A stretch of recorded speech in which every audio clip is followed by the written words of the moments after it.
vous êtes enregistré avec elle et tout, vous vous connaissez et tout. Du coup, moi, je dis, bah oui, nanani. Ils me disent, bon, bah, on descend en garde à vue. Donc, on descend dans la garde à vue de Charles de Gaulle.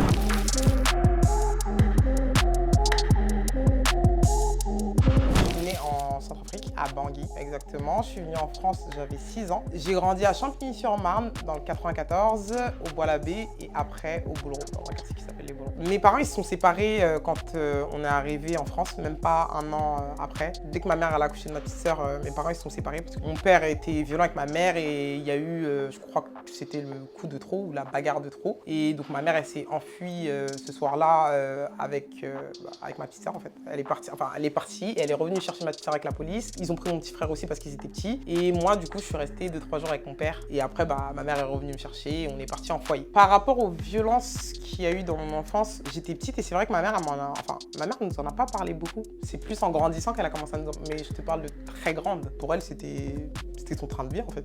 Je la respecte encore plus pour ça, mais c'est vrai qu'en fait, elle nous a beaucoup préservés parce que je pense que c'est aussi dans la culture africaine. Les femmes africaines, on est éduquées de manière à pas montrer qu'on a mal, à pas montrer... Donc je pense que c'est aussi du fait de par son éducation qu'elle nous a pas parlé de ça. En fait, j'étais dans 2 types de foyers moi. J'ai été dans le foyer pour quand tu fais des bêtises, parce que t'es trop... ouais, t'es un perturbateur, t'es un enfant un peu perturbé. Et quand on était jeune, en fait, quand ma mère s'est séparée de mon père, on est parti dans des foyers pour femmes, je crois que c'est pour les femmes battues, pour les femmes qui sont seules ou pour les femmes...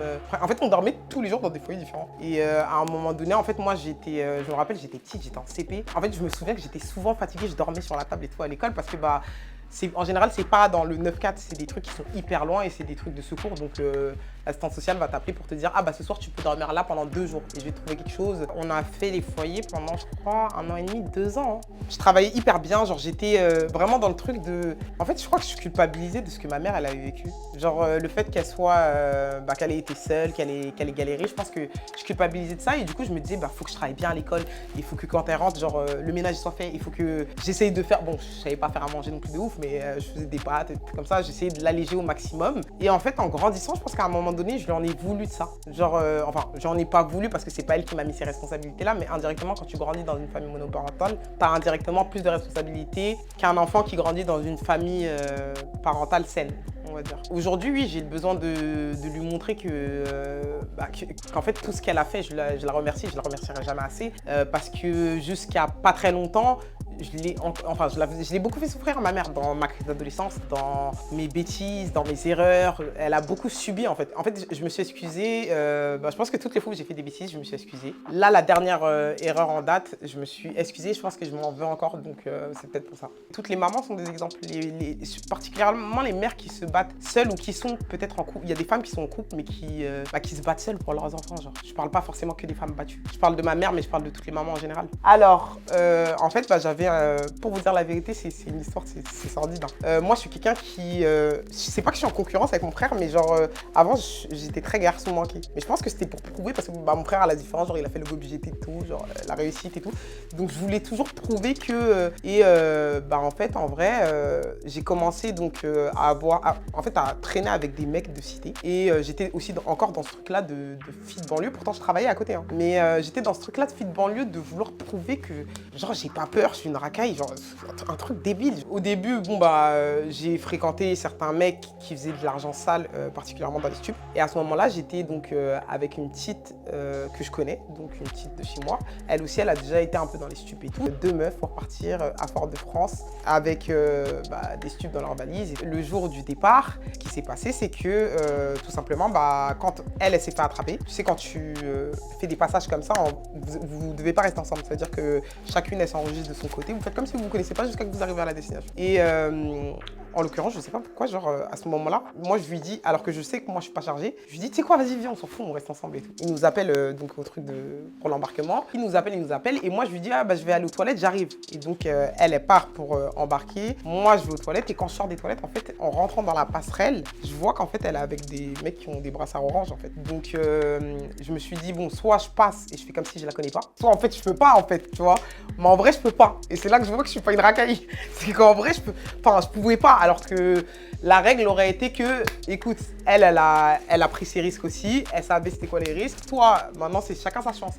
Et donc, je passe à côté, ils me disent, oui, vous vous êtes enregistré avec elle et tout, vous vous connaissez et tout. Du coup, Moi, je dis, bah oui, nanani. Ils me disent, bon, bah, on descend en garde à vue. Donc, on descend dans la garde à vue de Charles de Gaulle. Et au final, ils se disaient, bah, c'est elle, c'est moi la tête, vu que moi, j'avais rien. Ils ont rien trouvé dans ma valise, j'avais vraiment rien.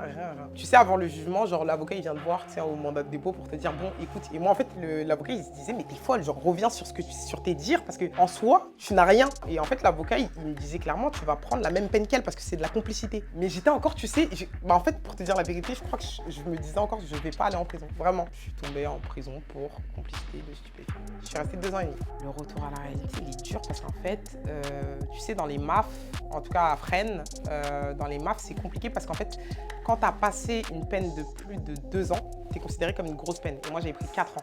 Donc, j'étais considérée comme une grosse peine et du coup, je devais faire un dossier d'orientation pour aller dans une centrale où les femmes qui ont pris des grosses peines vont. Mais moi, je suis une stupéfiante, donc je ne juge pas les gens sur les délits qu'ils ont faits, mais en général, dans les centrales, c'est plus des criminels. Moi, je fais mon dossier d'orientation. Je suis transférée d'ailleurs à Réau la veille, non, 2 jours avant que Redouane Faïd fasse son évasion là. Et en fait, le retour à la réalité, je pense que si j'étais restée à Fresnes, il aurait été plus simple que quand j'ai été transférée en fait en centrale, parce que je suis restée 8 mois en centrale. Et en centrale, en fait, c'est ta vie.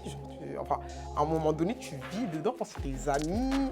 Dans ta chambre, t'as un petit fauteuil, t'as un petit ordi, tu vois, c'est chez toi. Genre, la cellule, c'est carrément ta maison. Limite, après, t'es plus dans le truc de je veux pas sortir. Pour moi, la prison, c'est une société. On cuisine communément, on a les clés de notre cellule. Donc, en fait, ta cellule, c'est un peu ton petit appart, tu vois. Limite, tu te dis, en fait, je suis bien ici, genre. Et en fait, ton cerveau s'habitue à ça. Et ton cerveau s'habitue tellement à ça que t'as plus forcément envie de sortir pour affronter ce qu'on sait qu'il y a dehors. Les jugements, les préjugés, juste affronter genre le regard des gens en soi. Pas forcément que pour moi, mais pour ma mère, pour mon frère, pour mes sœurs, genre les pauvres. J'ai loupé plein de trucs. J'ai loupé même des trucs de ma propre vie à moi en vrai. Parce que quand t'es une femme, entre tes 25 et tes 30 ans, c'est l'âge où tu t'émancipes, on va dire, où tu trouves la voie où tu veux aller. Et moi, en l'occurrence, à ce moment-là, j'étais un peu autre part. Comment je me suis retrouvée dans la GLC Family? Alors, quand je suis sortie, le temps de ma réinsertion, je me suis mis en couple. En fait, c'est fou, mais quand tu sors de prison, t'es une autre personne. Genre, la société, c'est fou, mais c'est un système qui te broie, genre. Mais vraiment, qui te broie tellement au point que tu sais plus qui t'es en tant que femme, tu sais plus qui t'es en tant que sœur, tu sais plus qui t'es en tant que personne tout court, tu vois. Moi, je sais que pendant longtemps, genre, quand je marchais, je me disais, les gens, ils savent que je suis partie en prison. Tu vois, t'as des paros comme ça, genre, des trucs tout bêtes. Je sais que j'ai encore un toc.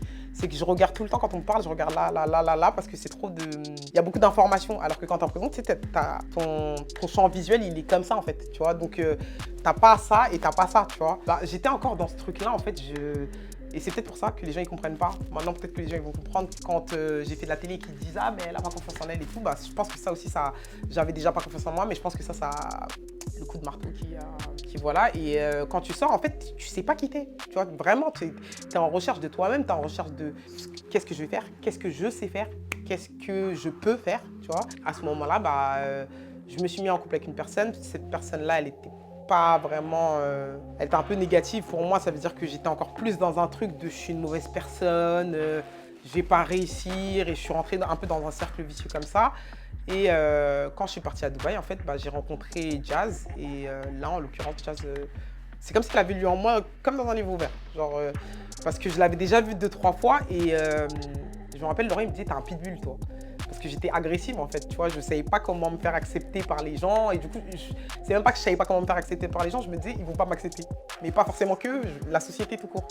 Et j'étais très agressive. Et en fait, elle a réussi à voir tout le travail que j'ai fait, cette carapace que j'ai créée durant toute ma vie, parce qu'en soi, c'est pas que la prison, c'est aussi la banlieue je pense que les jeunes de banlieue, on est beaucoup comme ça. On se crée cette carapace dont des fois, en 2 secondes, genre, elle m'a dit « Ouais, t'es quelqu'un de très sensible, t'as fait ça, mais il faut pas que tu t'en veuilles. » Et ce que les gens, ils savent pas, c'est que c'est vrai que mon frère, pendant toute ma peine, mon frère s'est occupé de moi financièrement, mais mon frère n'est pas venu me voir en prison, parce qu'il était fâché. Genre, il était déçu de moi, genre. Et il m'a dit en gros, je viendrai pas te voir, mais je m'occuperai de tout ce qui est frais financiers, genre tout ce qui était mes habits, mes baskets, l'avocat, s'occuper de tout sauf de venir me voir. Sur le coup, ça m'a fait beaucoup de peine. Après, j'ai compris parce que mon frère, en fait, on est pareil, mais on réagit. Moi, je suis une femme, donc c'est quelqu'un qui va... il a cette carapace-là de je suis tout le temps happy. Je suis tout le temps heureux. Et je pense qu'on est tellement fusionnels que, pour le coup, je pense que ça l'aurait détruit de me voir comme ça, genre de l'autre côté, en fait. C'est lui et Jazz qui me disent... Lui, au début, il a un peu peur. Il a un peu de retenue. Il se dit, bon, elle va venir faire des histoires encore et tout. Il a un peu peur. Et après, bah, il me fait revenir. Donc, je vais à Dubaï un petit temps et je reviens. Et au final, je reste 3, 4 mois, je ne sais même plus. Et je reviens. Et bah, j'ai aussi Jazz qui me chaperonne et qui est dans ce truc de... Elle a ce truc de vouloir me sauver, en fait. Je crois que c'est ça. Elle est dans ce truc de... Je peux pas la laisser genre rester dans ce tourbillon-là. Et indirectement, ma mère et ma sœur, elles auraient pu le faire, mais j'allais pas rester dans l'environnement dans lequel j'étais, c'était la banlieue et même Paris. Il valait mieux que je coupe dans cet environnement-là et que je puisse évoluer dans ma réinsertion d'une bonne manière que de rester à Paris et de risquer de fréquenter des gens un peu durs. Récemment, je suis passée sur un post concernant une histoire sur la chirurgie esthétique. Moi, j'ai fait un BBL en Tunisie en collaboration. Un BBL, c'est donc, on prend de la graisse de ton corps et on la met dans une autre partie. En fait, c'est de la liposculpture, en fait. On te redessine tout ton corps, dont les fesses. À ce moment-là, déjà, j'étais beaucoup plus grosse. Je venais de rentrer dans la télé-réalité et je recevais des collaborations en veux-tu, en voilà. Et là, on me propose genre, bah écoute, tu veux te refaire tout ce que tu t'aimes pas? Tiens, vas-y, viens, c'est gratuit. Donc, j'ai pas réfléchi, genre. La question, c'est pas pourquoi je l'ai fait, c'est juste que j'ai pas réfléchi. Moi, en soi, j'avais grossi, mais j'étais pas non plus une patate. Je faisais un 38, donc faut pas mentir. Je dis la vérité, genre, j'étais complexée un peu, mais j'aurais fait un régime pendant 2 mois, ma belle, ça y est, l'histoire est terminée. À ce moment-là, je sortais de la saison 4 de la GLT Family. Je venais de rentrer dans les réseaux sociaux, ça faisait peut-être 4-5 mois. Sur Twitter, on m'appelait Petit Potam, genre. Les gens, enfin, j'en ai vu des tweets. Bon, Dieu merci, moi, je suis quelqu'un qui a de l'humour, parce que pour le coup, ils avaient vraiment de l'humour. Mais ils me terminaient sur là les trucs. Je pense que les gens pensaient peut-être que j'avais confiance en moi, mais en vrai, j'avais pas du tout confiance en moi. Donc, indirectement, je prenais toutes les informations et je les gardais et ça me nourrissait, mais pas de la bonne manière, en fait. Je pense que ça a beaucoup joué. C'était pas des complexes que moi, j'avais, c'est des complexes que les gens m'ont créés. En fait, ma chirurgie, elle s'était mal passée parce que, bon, déjà, à la base, je crois que j'avais demandé une lipo du ventre. Après, ils m'ont dit, oui, si tu veux, on fait un BBL. J'ai dit, ok, BBL, let's go. Quand ils m'ont fait le BBL, j'avais, en fait, la canule donc, qui sert à aspirer la graisse.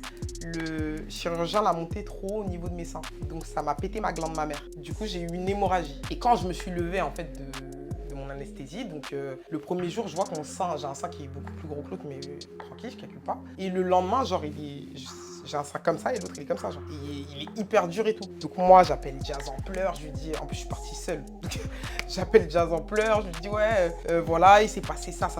Et donc elle me dit non mais il y a un problème, donc elle les appelle, elle commence à faire scandale et tout. Et le chirurgien lui il était en week-end. Donc en gros je devais attendre que le chirurgien il revienne. Donc je suis restée pendant 48 heures comme ça avec mon sein qui grossissait. Et quand il est venu, genre il m'a sorti la feinte de oui, en fait, t'as eu une hémorragie. Enfin, je peux pas avoir d'hémorragie si... Enfin, j'ai pas eu de liposuction à ce niveau-là. Ma liposuction, c'était au niveau du ventre. Logiquement, c'est sûr que c'était la canule. Et entre-temps, Jazz, elle a appelé des chirurgiens à Paris qui lui ont dit, bon, c'est tout simple. En fait, c'est juste que la canule, il a dû monter trop haut. Ça a dû toucher sa glande de ma mère. Elle est en train de faire une hémorragie. Maintenant, j'ai pas honte de le dire. J'avais cette gêne parce que je mentais un peu à ma communauté en vrai. Tu vois, parce que en vrai, ça allait très très mal quand j'étais là-bas. Mais je faisais quand même des petits snaps en mode, ouais, ça va, nanani. Et vu que j'étais dans ce truc-là, en fait, de faire un peu la mytho, je suis rentrée. En fait, je me suis dit, vas-y, oublie tout ça et fin. Sauf que j'ai eu un autre problème quand je suis rentrée. Ils ont dû me mettre des implants mammaires du coup. Et quand je suis rentrée, j'ai eu une infection dans la fesse droite. Maintenant, en l'occurrence, c'est vrai que la chirurgie, c'est devenu une mode et encore pire avec nous, les gens de télé-réalité. Parce que avec les collaborations, on en a fait clairement un business. Faut dire la vérité, on en a fait un business et les chirurgiens et les cliniques en ont fait un business grâce à nous aussi. J'ai eu peur de mourir. Je me suis dit, c'est un truc de fou, anesthésie générale. En 4 jours, je fais deux anesthésies. J'ai eu peur de mourir, genre. Et en soi, pourquoi? J'ai plus confiance en moi, mais c'est ni grâce à la chirurgie, ni grâce aux réseaux sociaux. J'ai plus confiance en moi, mais grâce, je pense, à mon entourage et au dépassement de moi. Parce que je me suis rendu compte, et peut-être aussi grâce à mon entourage, que je pouvais être capable de faire des choses. Aujourd'hui, les guys, je suis créatrice de contenu. Zappez-moi comme meuf de télé-réalité. De toute façon, je n'ai jamais...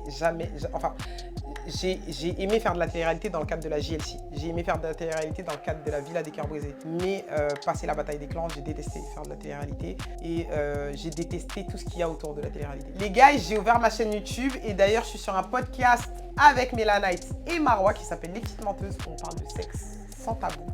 Et sur ma chaîne YouTube, bientôt, vous aurez toutes les storytimes de toute ma vie passée. Voilà, cœur sur vous.